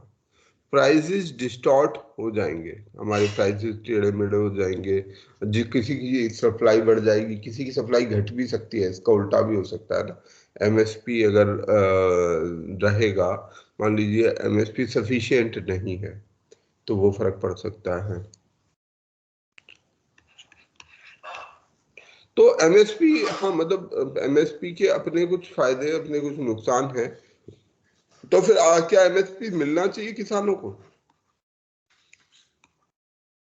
यस सर, मिलना चाहिए।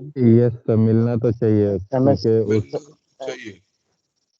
मिलना इसलिए भी चाहिए कि हमें इस सेक्टर में एक बेंचमार्क प्राइस की जरूरत है। ठीक है, बेंचमार्क प्राइस होना चाहिए, क्योंकि आज के समय में हमारे किसान की, जैसे हमने ऊपर भी चर्चा की, कि उसका एक बड़ा प्रॉब्लम है कि उसकी इनकम नहीं है। वो मेहनत करता है, उसके पास इनकम ज्यादा होती नहीं, की कीमतें उसको बहुत ज्यादा मिलती नहीं है। एक बेंचमार्क प्राइस बन जाएगा। इस बेंचमार्क प्राइस होने से क्या होगा, सब किसानों को पता है कि भैया ये सामान इतने पे बेचना है, तो लगभग बाजार की एक कीमत जो है वो एक स्तर पर आके रुकेगी, और जिससे उनकी जो इनकम है वो बढ़ेगी। एक चीज तो ये हो सकती है कि हमारे किसान ही खुद इतने कॉन्शियस, इतने पढ़े लिखे, इतने समझदार हो जाए कि वो ही खुद मिलकर फैसला ले ले कि भाई हम अपने प्रोडक्ट को इससे कम कीमत पर नहीं बेचेंगे।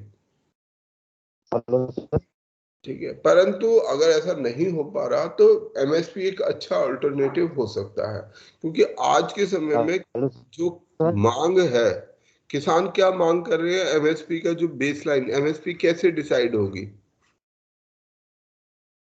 कितनी होगी एमएसपी, मोटा मोटा तौर पर अगर बात करें तो जितनी किसान की इनपुट कॉस्ट है, मोटे मोटे तरीके से समझाऊं तो, कि उसकी कुल कितनी लागत लगी है, जिसमें उसकी लेबर भी शामिल है, उसकी input cost plus 50% profit extra, ये उसको मिलना चाहिए। तो इनपुट कॉस्ट क्या हो गई, उसका बीज हो गया, जितना भी उसमें खर्चा, फर्टिलाइजर, बीज, और फिर श्रम, उसकी जो लेबर है, उसकी टोटल कीमत प्लस 50% उसको कुछ एक्स्ट्रा मिलना चाहिए।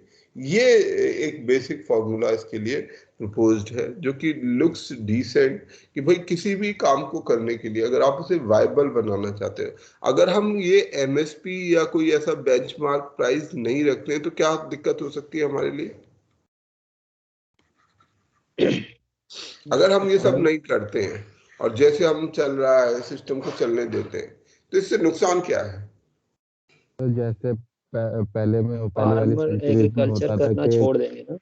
बहुत अच्छा, ये सबसे बड़ा वो है कि जो ये एग्रीकल्चर डिस्ट्रेस है, ये हमारे ओवरऑल एग्रीकल्चर बेस्ड इकोनॉमी को नुकसान पहुंचा रहा है। हो सकता है हमें थोड़ा सस्ता मिल जाए, कभी कभी हम कोई चीज सस्ती मिल जाने से हमें खुश होना चाहिए। मान लीजिए किसी चीज की कीमत एकदम से किसी कारण से बहुत तेजी से गिर गई, तो क्या हमें बहुत खुश होना चाहिए कि चलो तो बढ़िया हो गया, हमें तो बहुत फायदा हो जाएगा इससे?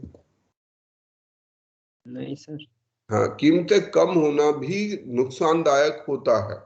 कीमतें कम होना नुकसानदायक ऐसे होता है कि हो सकता है शॉर्ट टर्म में आपको गेन दिखाई दे उसमें, कि हाँ यार इसमें बहुत फायदा है, हमारे लिए एज अ कंज्यूमर बड़ा फायदा हो गया। फसल का ही हम ले लें उदाहरण, जैसे हम टमाटर और सब्जियों की बात करते हैं, सब्जियों की जब ज्यादा पैदावार हो जाती है, कीमत बहुत कम हो जाती है, किसानों को पैसा बराबर नहीं मिलता, ऐसे में हमें ये लग सकता है कि हाँ यार ये बढ़िया है, पर ये अच्छी चीज नहीं है। जब किसान को उसकी लागत से कम पैसा मिलेगा तो वो खेती करना छोड़ देगा, और जब खेती करना छोड़ देगा तो अल्टीमेटली फिर वो अगले साल गेहूं या जैसे टमाटर 100 रुपए किलो बिक जाएगा। कभी वो 5 रुपए किलो बिकता है तो कभी वो 100 रुपए किलो बिकता है। इसका कारण ये है कि एग्रीकल्चर में स्टेबिलिटी नहीं है। स्टेबल एग्रीकल्चर हो तो वो लगातार आपको एक रेगुलर सप्लाई के तौर पर मिलता रहेगा। तो ये इसका चैलेंज है कि अगर हम एमएसपी या ऐसा कोई बेंचमार्क प्राइस नहीं स्थापित करते हैं तो जो रूरल डिस्ट्रेस है जैसे बढ़ भी रहा है, बहुत सारे किसान आत्महत्या कर लेते हैं या और तरह से परेशान होते हैं, तो उनके लिए नुकसानदायक होगा। दूसरा, उनकी प्रोडक्टिविटी के लिए नुकसानदायक होता है। उनके पास सरप्लस पैसा नहीं है कि वो अच्छे बीज में, फर्टिलाइजर में, जो और सुविधाएं हैं मशीनीकरण में, उसकी में पैसे को निवेश कर सके। अगर किसान के पास थोड़ा पैसा ज्यादा होगा तो क्या होगा, वो ज्यादा अच्छा बीज लाएगा, अच्छा बीज लाएगा तो उसकी पैदावार बढ़ेगी, पैदावार बढ़ेगी तो उसकी इनकम और बढ़ेगी, इनकम और बढ़ेगी तो वो इनकम इकोनॉमी में आएगी। तो इस तरीके के कुछ कॉन्सिक्वेंस हैं जो हमारे इससे जुड़े हुए हैं खेती से। खेती में हमारे को रिसर्च एंड डेवलपमेंट की जरूरत है। Hello sir. सर ये हम इन्फ्लेशन पे सर एमएसपी क्या इम्पैक्ट डालेगा सर? एमएसपी शॉर्ट टर्म में इन्फ्लेशन बढ़ा सकता है, फूड इन्फ्लेशन बढ़ जाएगी अगर एमएसपी वही रखी गई जो प्रपोज्ड है। जैसा जो एक लास्ट कमेटी थी, कौन सी वाली कमेटी ने ये बोला था कि 100% इनपुट, जबकि वैसे इससे भी ज्यादा पैसा मिलना चाहिए, क्योंकि अगर हम किसान के प्रॉफिट की बात करें तो किसान की जो कॉस्टिंग है, कॉस्टिंग कैसे निकाली जाती है, ये जो एग्रीकल्चर एक कमीशन है हमारा, वो केवल यही काम करता है कि जो एग्रीकल्चर कॉस्ट एंड कमीशन, उसका नाम भी यही है, क्या नाम है उसका, एग्रीकल्चर कमीशन, जो इसको कैलकुलेट करता है, कमीशन फॉर एग्रीकल्चरल कॉस्ट, ऐसे कुछ है जो ये तय भी करता है, कीमतों को तय करता है। अब जो ये कीमत भी लगाई गई है ना, ये केवल और केवल डायरेक्ट इनपुट की कॉस्ट लगाई जाती है। हमने कहा जब इनपुट कॉस्ट में हमने क्या क्या जोड़ा था, labour cost plus seed plus fertilisers, ठीक है, इनको जोड़ा और इनके आधार पर हमने जो, और इसमें 50% एक्स्ट्रा दे दिया। तो ये ठीक है, सफिशिएंट है, या इसमें कोई चीज मिसिंग है? अगर एक मैं एज अ अकाउंटेंट या एज अ इकोनॉमिस्ट में कहूँ तो इसमें कोई चीज मिसिंग है? Yes sir. क्या?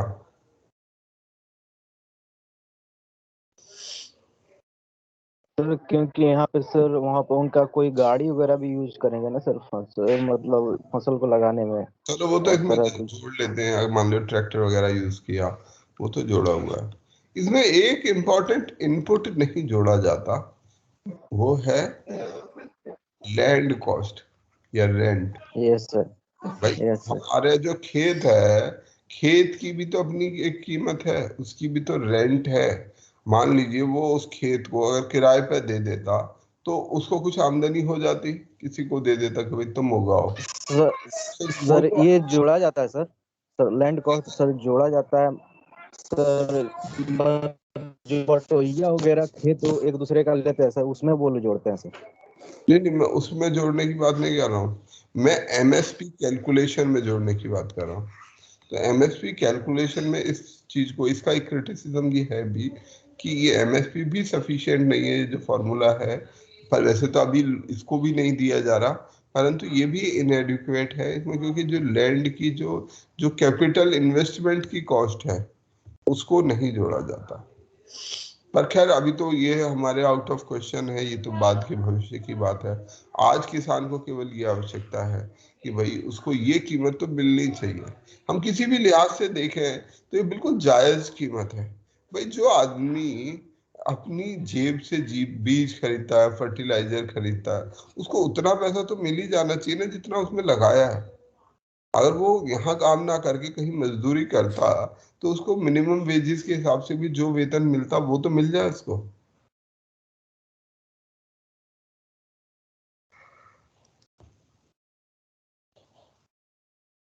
तो ये हमारे किसान की स्थिति है।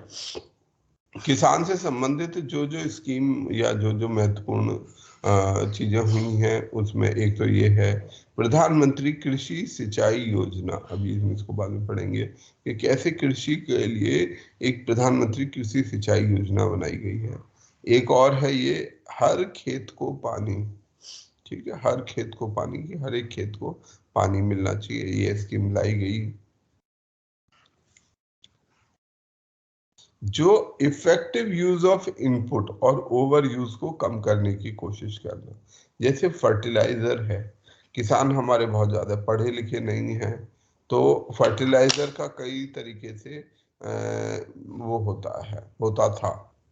जैसे पहला तो फर्टिलाइजर को डाइवर्ट कर दिया जाता था और दूसरी इंडस्ट्री में, ठीक है। तो एक तो उसका वो इस्तेमाल होता था, दूसरा कि फर्टिलाइजर का इनएक्यूरेट यूसेज, कि उसका जितना इस्तेमाल होना चाहिए वो इस्तेमाल ना करके उसका कुछ और इस्तेमाल करना, कि जरूरत से ज्यादा हमने फर्टिलाइजर डाल दिया, या एक तरीके का फर्टिलाइजर बहुत ज्यादा, जैसे भारत में यूरिया का इस्तेमाल बहुत ज्यादा होता है, जो प्रोपोर्शन में अदर फर्टिलाइजर हैं, जो NPK फर्टिलाइजर है उसका सही इस्तेमाल नहीं हो पाता। जो पोटेशियम और सोडियम बेस्ड फर्टिलाइजर है उसका इस्तेमाल, फास्फोरस और पोटेशियम बेस्ड, उसका इस्तेमाल कम होता है। तो ये जो है कुछ हमारा चैलेंज है। तो एक इसमें ये काम किया गया था, नीम कोटेड यूरिया, यूरिया पर एक नीम की परत चढ़ाई गई जिससे कि उसका कोई और दूसरा यूज ना हो सके।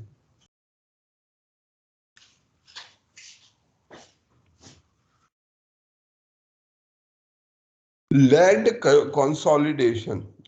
कंसोलिडेशन, ये करना एक महत्वपूर्ण काम है। हिंदी में क्या बोलते हैं इसको, लैंड कंसोलिडेशन को? अगर आपको इसको हिंदी का नाम पता होगा और आप गांव से जुड़े हुए हैं तो आप फिर एक सेकंड में समझ जाएंगे what is land consolidation and what's its importance. पता है किसी को? चकबंदी जानते हो आप लोग? सर भूमि चकबंदी होता है सर। भूमि चकबंदी, यस सर।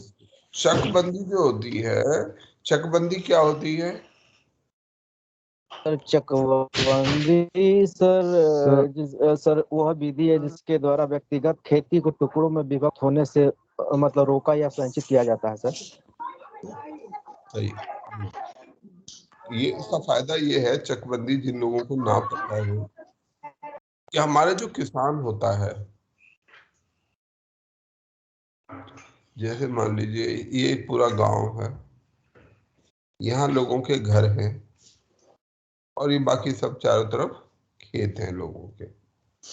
अब यहाँ पर एक किसान है जिसका नाम है A, एक किसान है जिसका नाम है B, दो किसान रहते हैं यहाँ पर इस गांव के अंदर में, और ये उनके यहाँ आसपास खेत है। अब A के 3 खेत है, 3 वो हैं A, इसके बाद 3 खेत हैं, और B के पास 4 खेत हैं।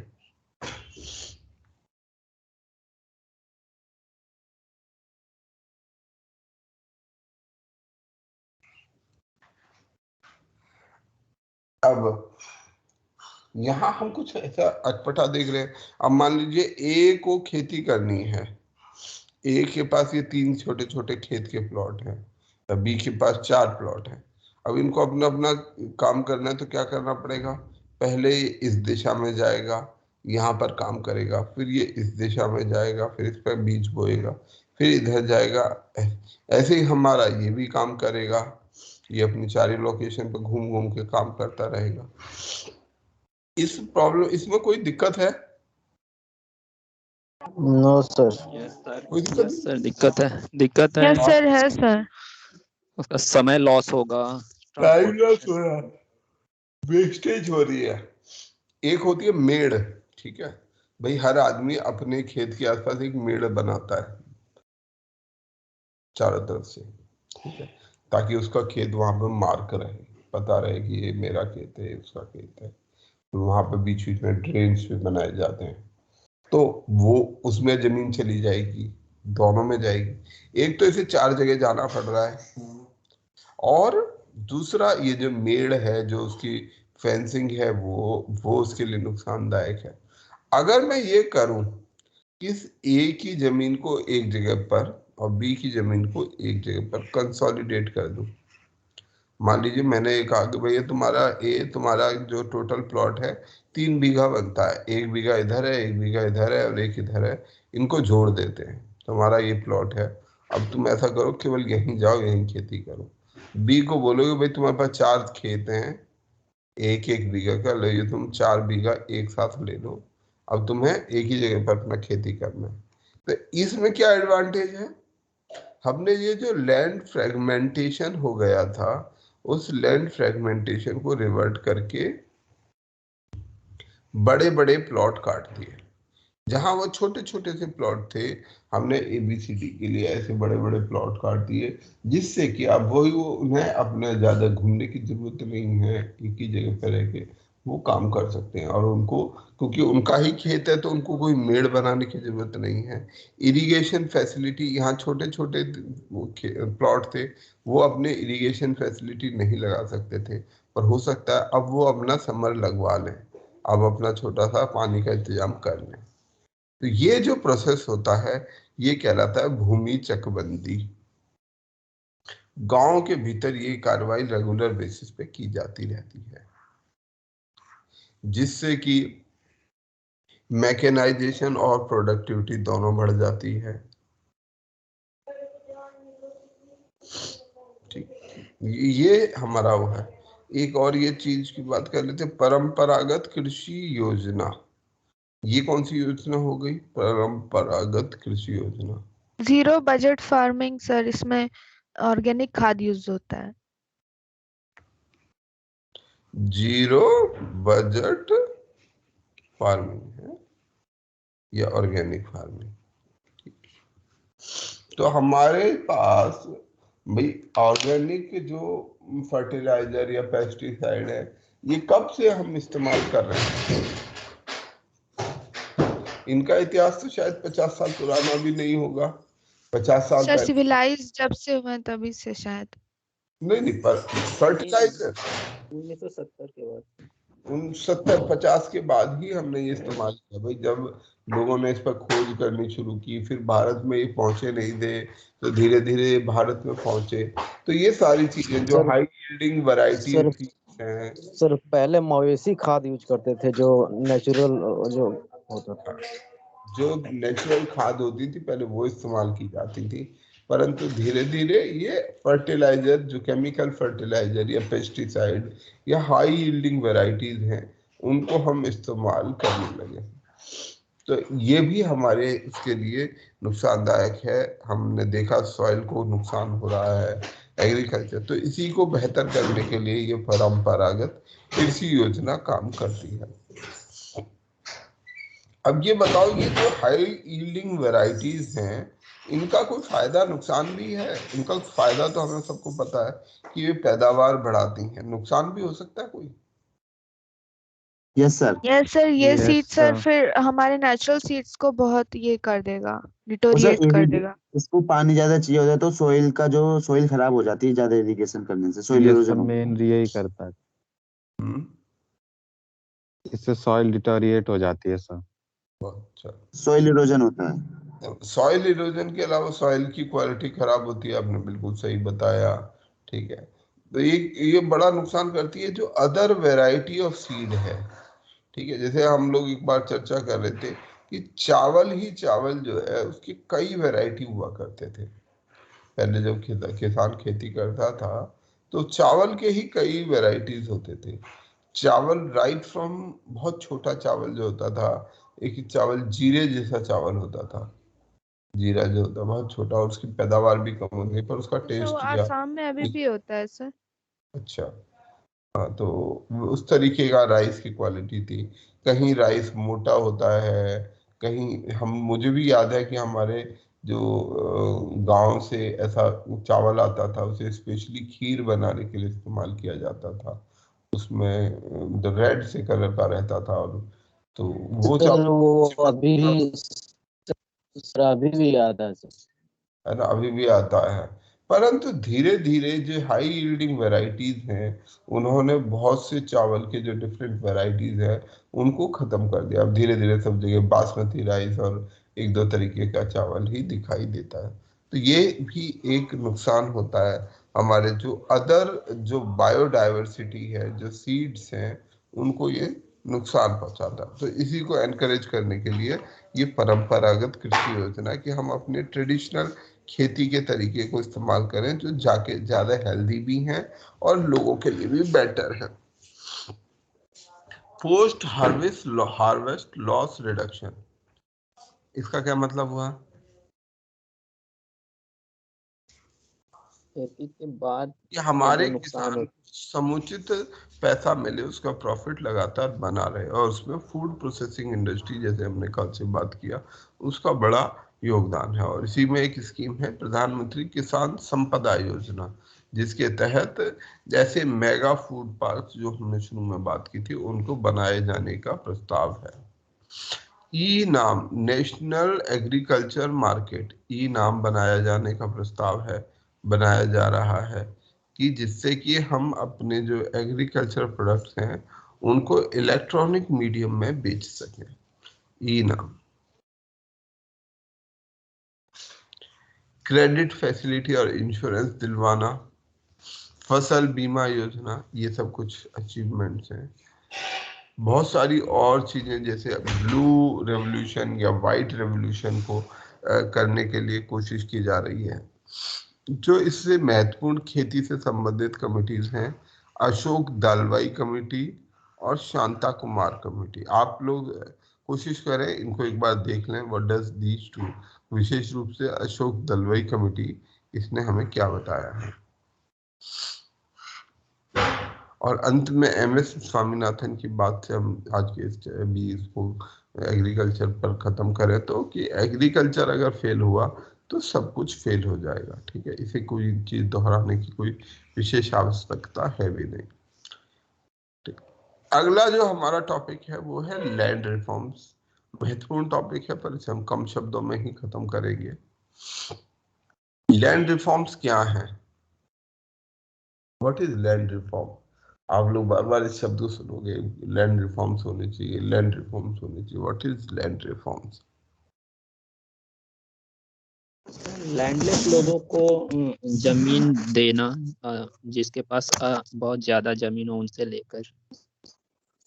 करेक्ट। सर भूमि सुधार। Distribution of land. हाँ, भूमि सुधार का मतलब है, जैसे काफी बार हम इससे कंफ्यूज हो सकते हैं। भूमि सुधार, जब हम लैंड रिफॉर्म्स की बात कर रहे हैं तो हम क्वालिटी रिफॉर्म की बात नहीं कर रहे हैं, हम बात कर रहे हैं लैंड के डिस्ट्रीब्यूशन की। लैंड इज अ रिसोर्स, ठीक है, इट्स अ कैपिटल रिसोर्स, एक कैपिटल रिसोर्स है। अब ये जो कैपिटल रिसोर्स है, ये ज्यादातर एक दो कुछ वर्गों के पास ही है, और कुछ वर्गों के पास बिल्कुल भी कैपिटल रिसोर्स नहीं है। उनके पास ना होने के कारण उनको इसमें बहुत सारा चैलेंज फेस करना पड़ता है। हमारे देश में जो अंग्रेजों ने व्यवस्था लागू की, जमींदारी वाली व्यवस्था जो लागू की, जिसमें जो जमींदार था, जो एक लैंड रेवेन्यू कलेक्टर था, उसी को लैंड का ओनर बना दिया गया।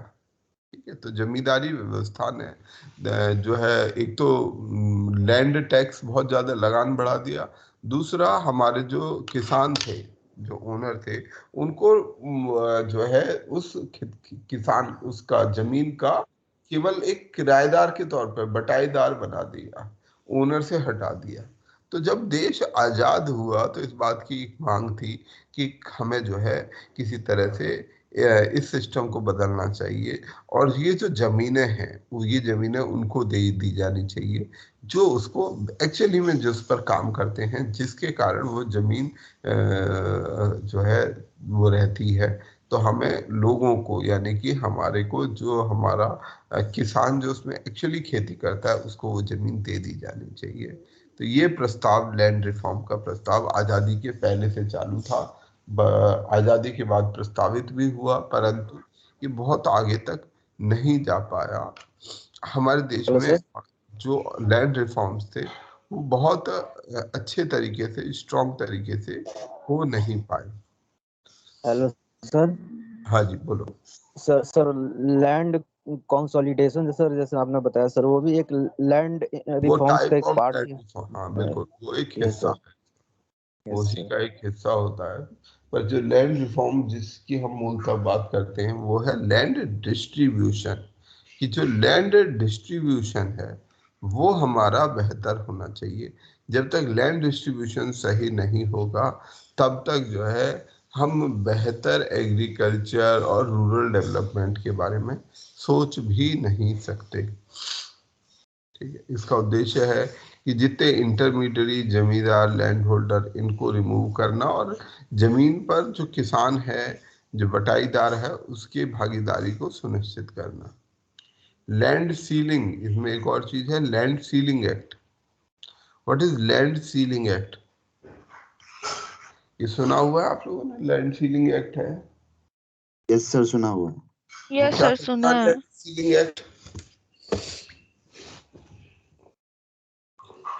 क्या होता है? इस लैंड सीलिंग एक्ट के कारण लैंड सीलिंग, सीलिंग का मतलब होता है कि किसी चीज को एक लिमिट से ज्यादा नहीं किया जा सकता, उसमें एक सीलिंग लगा देते हैं हम कि भाई प्राइस सीलिंग है, यानी कि प्राइस लेट से किसी चीज का हमने तय कर दिया कि भाई ये चीज 100 रुपए किलो से ज्यादा नहीं बिक सकती, नहीं बिकनी चाहिए। तो हमने मैक्सिमम लिमिट लगा दी कि भाई जिससे कि सभी पक्षों का हित वो बना रहे। तो ऐसे ही लैंड सीलिंग एक्ट बनाए गए कि किसी भी आदमी के पास जरूरत से ज्यादा जमीन ना हो। जैसे पहले, क्योंकि जब अंग्रेज आए तो उन्होंने अपने फायदे नुकसान के हिसाब से लैंड को डिस्ट्रीब्यूट कर दिया। जो केवल जमींदार जो थे वो कौन थे? Sir tax collector. उन टैक्स कलेक्टर्स को जो टैक्स इकट्ठा करने वाले थे, कॉन्ट्रैक्ट ले लेते थे, उन्हीं को उसका ओनर बना दिया। अब इस ओनरशिप ने बड़ी सारी समस्याएं खड़ी करी हमारे खेत किसानों के लिए। बहुत से लोग उस पूरे प्रोसेस में मारे गए। तो ये तय किया गया कि भाई किसी के पास बहुत ज्यादा हजारों बीघा जमीन जो का कॉन्सेप्ट नहीं रहना चाहिए, एक लिमिट से ज्यादा किसी के पास जमीन नहीं रहेगी। अभी भी लोग उसको खैर तरह तरह से तोड़ देते हैं कि घर के सभी सदस्यों के नाम जमीन कर दी, इवन कुत्ते बिल्ली के नाम भी जमीन कर देते हैं। ऐसे बड़ी सारी चीजें की गई जिससे कि ये लागू ना हो पाए। मूलतः जो ये लैंड डिस्ट्रीब्यूशन है, ये एक तो जम्मू कश्मीर में अच्छी तरीके से हो था, और एक और राज्य जहां पर ये थोड़े से ज्यादा बेहतर तरीके से लागू हो पाया। जानवरों के नाम केरला में हुआ सर। केरला में, हाँ केरला। भूदान इसी के एग्जाम्पल है। भूदान इसी के लिए एक आंदोलन चलाया गया था कि जमीन को रीडिस्ट्रीब्यूट किया जाए, परंतु वो बहुत ज्यादा सक्सेसफुल, बहुत लिमिटेड लेवल पे सक्सेसफुल हो पाया। ज्यादातर लोगों ने उसको सक्सेसफुल नहीं किया।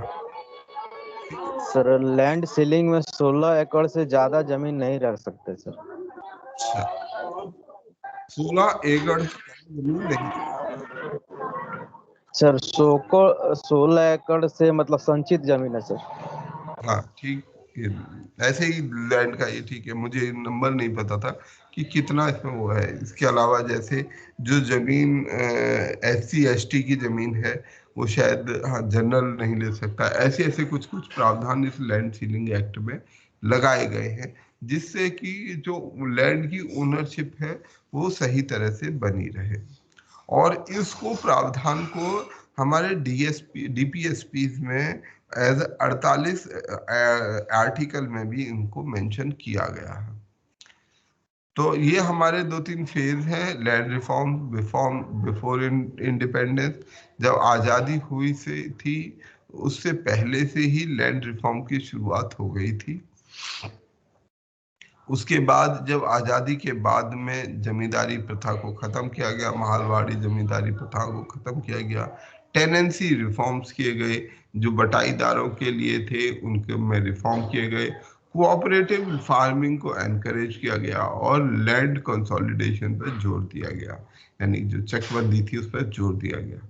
सेकंड फेज है 2008 के बाद ये शुरू हम कह सकते हैं, जब लैंड रिकॉर्ड मैनेजमेंट की शुरुआत की गई कि हम जमीनों का रिकॉर्ड मेंटेन करें।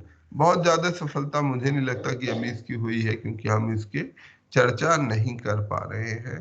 तो इसमें कोई खास अभी भी उपलब्धि हम अब नहीं कर पा रहे हैं लैंड रिफॉर्म्स में, और धीरे धीरे ये हमारे फोकस से भी बाहर जाते जा रहा है। हमने जो जो कुछ अचीव किया वो ये अचीव किया कि हमने लैंड रिफॉर्म, जो पुराने लैंड कानून थे उन सबको खत्म कर दिया, उन पर उनको प्रतिबंधित कर दिया, और जो सरप्लस लैंड थी उनको जो समाज के गरीब तबके थे उनमें रीडिस्ट्रीब्यूट कर दिया गया। जो हमारे टेनेंट थे, यानी कि जो बटाईदार किराएदार थे, उनके अधिकारों को सुनिश्चित किया गया और उनको ओनरशिप राइट्स दिए गए कि भाई ये जमीन आपकी है, आपको मालिकाना हक दिया जाता है। सर ये कांग्रेस के थ्रू हुआ था सर 2017 में। हाँ, अलग अलग समय पर हुआ।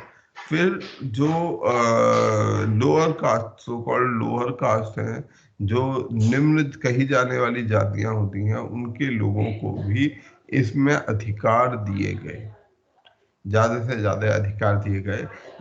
इसके कारण भी कास्ट रिजिडिटी, जो जातीय मानसिकता थी, वो भी इससे के कारण धीरे धीरे प्रभावित हुई है।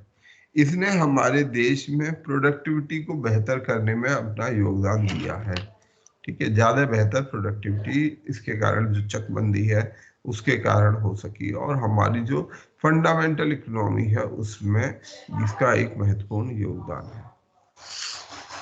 इसके जो फेलियर हैं वो ये है कि आज भी भारत में अधिकांश हिस्सा जमीन का, लगभग 35-40% तक हिस्सा जो है, केवल 5% फार्मर ही कंट्रोल करते हैं। जो बड़े फार्मर हैं उनकी जमीन का साइज, जो मार्जिनल फार्मर है उनसे ऑन एन एवरेज 45 गुना तक है। मतलब अगर हम दो हिस्सों में बांटें किसानों को, कि लार्ज फार्मर और स्मॉल फार्मर, तो हमें ये पता चलेगा कि हमारे जो स्मॉल फार्मर्स हैं और जो लार्ज फार्मर हैं उनमें 45 गुना, मतलब उसके पास 1 बीघा जमीन है तो उसके पास 45 गुना ऑन एन एवरेज जमीन है। अभी भी हमारे देश का 56.4% रूरल हाउसहोल्ड, ऐसे लोग जो ग्रामीण क्षेत्रों में रहते हैं, ग्रामीण लोग 56% लोग ऐसे हैं जिनके पास अपनी कोई जमीन नहीं है।